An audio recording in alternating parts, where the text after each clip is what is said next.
Hey, what's up, my comic book aficionados? This is your boy J Rocks. Now, today I'm gonna be hitting you with a review of Batman Nightfall, Volume 1.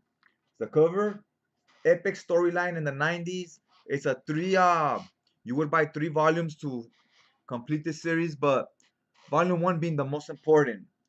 This is something that's like a roller coaster ride because it has its ups and it has its downs as far as writing and as far as art as well. Some of the things I was talking about as far as the art not being always so good, take a look at this panel here. Batman is punching the Joker towards one direction and his head is twisting the opposite direction. So, that's physics for you, right? Uh, that physically couldn't happen. That's just bad art, in my opinion. The style of the art, the way they draw the characters isn't necessarily bad, but the movement and the way they tell the story is definitely, you know what I'm saying? This alternates between a bunch of different bat titles that were going on at the time, right? And they all connect back and forth.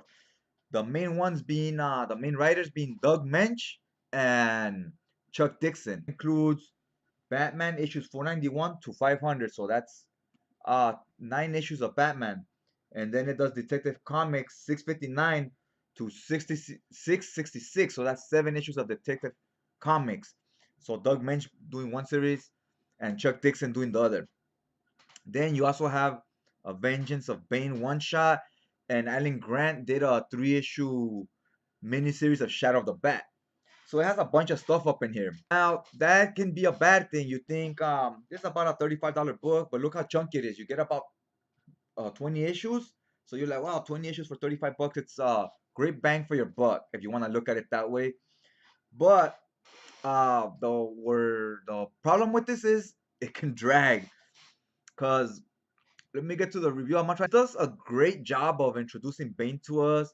He's basically this character that grew up in a prison, learned about prison life, learned to study and strengthen his mind, and also train his body.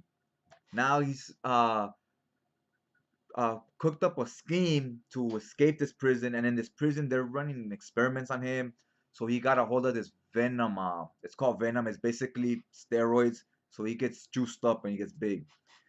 While he's in this prison, he has recurring nightmares of this bat. It symbolizes his fears. So once he escapes, he finds out about this character named Batman, and he takes that as an omen. Like, oh, that's my fears. I must find this Batman and I gotta conquer him. Therefore, I will conquer my fears. So that's where the story starts, and they do a great job developing Bane, explaining to you what makes him tick and why he is the way he is, and how he got to be so strong mentally and physically. Now in the story, you have all the prisoners break out of Arkham. So basically, Batman's going through a gauntlet. Every issue, he's fighting a new villain. So you get all the Batman rogues. That's fun for some. It's cool as a kid. Oh, cool! You get to see him fight this villain, then so and so. But as a grown up, as a kid, it's cool, non-stop action, a lot of fight scenes. As a grown up, that drags on way too long. It's like I want more story and less just fight scenes after fight scene. So I felt instead of going 7, 8 issues of just fighting a new random villain every issue, they could have made it 3. So you could definitely trim some of that fat and maybe skip a few of those issues, and you would have enjoyed a lot more. But me, I read the whole thing, and as you're reading it, Batman's getting more and more exhausted because he's going fighting one villain after another, trying to put him back in Arkham Asylum. And you, as the reader, they drag this out so long, you're feeling exhausted. You're feeling the same way Bruce Wayne is feeling. So that by the time he finally gets to Bane, you're like, oh, he finally got there, and you're like, oh. And Batman, you see the faces he makes when he sees Bane. He's wasted. He's like he's running on fumes already. So it makes it easy pickings for Bane. Not only did he lose physically, that's not what's impressive here, because he's so tired. Obviously, Bane's gonna win. But what's impressive is Bane outsmarted the Bat. And if you follow Batman, you know Bruce Wayne is a master strategist. It's not that easy to get one up on him as far as mentally. So he was always one step behind, and he fell right into the trap because Bane saw him in action and he didn't want a piece of him at all. He said, I'm not sure I could beat this guy, and he symbolizes my fears.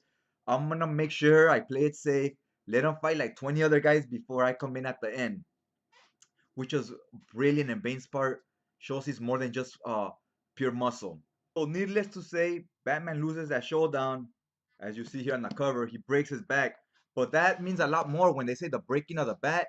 Not only physically, it means he broke Batman or Bruce Wayne mentally. He broke him. Batman's never took a beating like this. He never loses. He loses here, and it shows the effect it has on his psyche. Kind of like a heavyweight champion that's never lost, like Mike Tyson.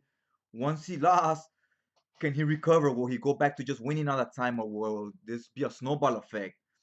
And after that, Tyson kind of started losing his mind and going kind of crazy. And we all know what happened with him, and sort of what happens here with Bruce Wayne. It takes him a while to accept this, and accept he's not perfect, and how to bounce back.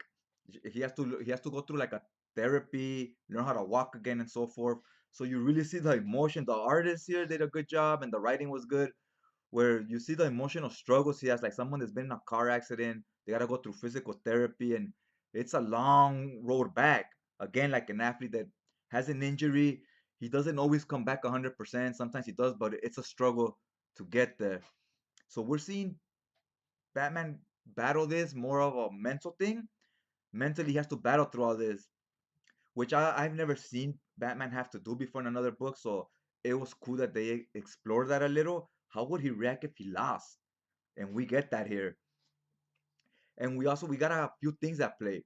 We also get introduced to a new Batman because they're like somebody has to wear the costume to show the villains that there will always be a Batman, whether if it's Bruce Wayne or not, but someone will always carry the cowl, so it could be like a larger than life, kind of like a legend. Like, wow, that guy's just gonna live forever, because someone's always gonna be in the taking the mantle, right? And this new character that takes the mantle is Israel. That's when it starts getting really good. In my opinion, this is when it gets really good because he says something in the 90s. If you read this at the time it was coming out, it would mean more to you. You would get some of these, some of the stuff they're trying to say.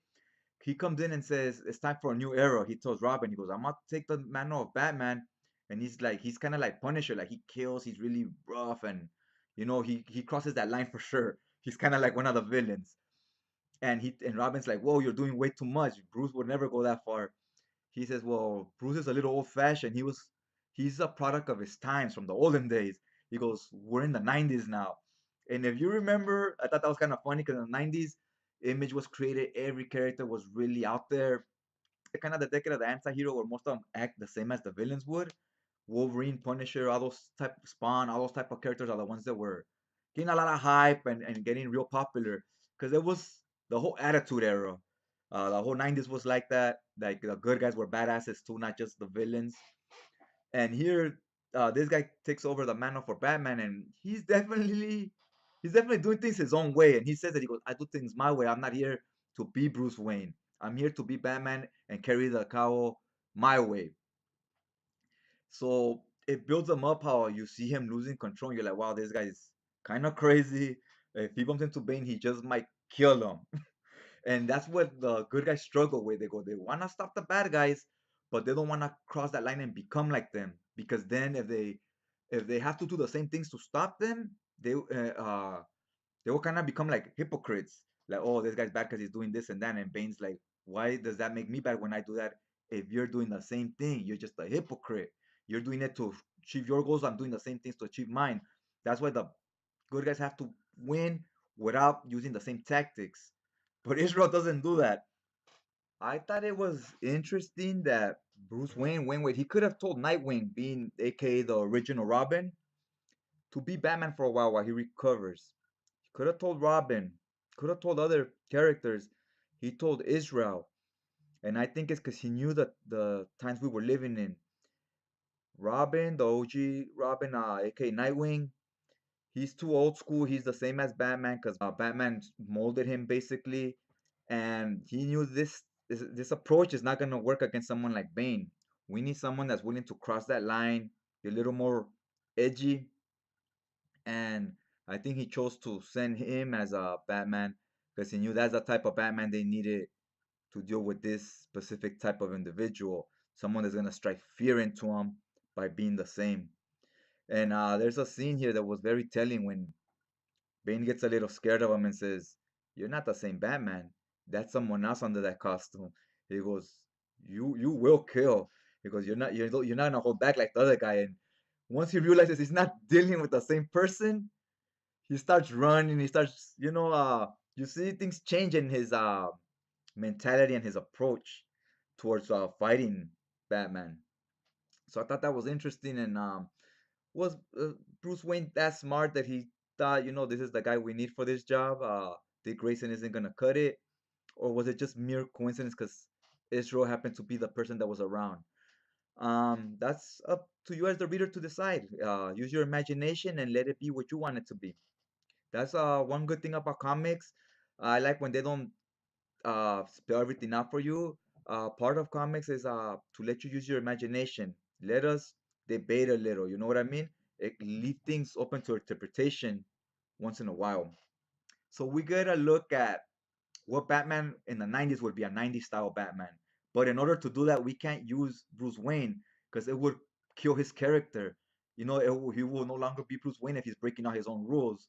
So we find a creative way to bring someone else in to be the 90s style Batman. We bring this guy in, and that way when we're done, we just get rid of him and we bring Bruce back, right? So I thought that was a very creative way of doing it and showing like this is what kids want in the 90s. They want extreme, right? Everything has to be extreme, has to be way over the top. So we gotta create a Batman like that. Even his costume becomes way over the top. It's basically an Azrael costume with just he takes away the hood and he puts on the Batman mask, but the rest of the costume is a Azrael costume. So they lead up to an epic fight scene between the two. It's like you're seeing two heavyweight champions walking down the hall, stepping into the ring, and all of Gotham is watching. Okay, so I thought this was great. It did a great job also building up Ezra and explaining who he is and how he functions and so forth. Basically, the point of this was the new era was in. It was the 90s. Times have changed. The old ways weren't working. Crime is at an all-time high. Criminals are not even scared of the law. So they have to kind of push that envelope as a cop. Some of them have to become a little bit more, but we all saw that Rodney King thing that happened, right? Back then. So that's just how the good guys have to act now too. They have to fight fire with fire. And this is what this explores. How to catch these villains, sometimes the cops, the good guys, are gonna have to just have to break the rules because it's just not cutting it. Following the rules is not cutting it. It can't get it done that way. So you see why some of these law enforcement is crossing that line because they're just getting tired of this, and it's just things have gotten out of control, and they just have to do what they have to do to make things put everything back in its place and bring crime down a bit. And that's what we get here. Kind of you see how the law enforcement officer that had enough, and he's on the verge of becoming the same, but for a different cause, becoming a criminal to stop criminals. So I thought it was a very interesting premise they went with here, and it was a really good book. The only thing it suffers from is pacing. It was way too many issues. There's 20 issues here. I felt it could have been done in like 12. This is 620 pages. Chunky book. You saw it earlier. It's a chunky book. 620 pages. I felt it could have been done in about 300, about 12 issues or so. That's my only issue with it. Other than that, it was a good story. Explored some interesting things. Um, like I said, the pacing is what hurt it a little. So I'm gonna hit it with like a 7.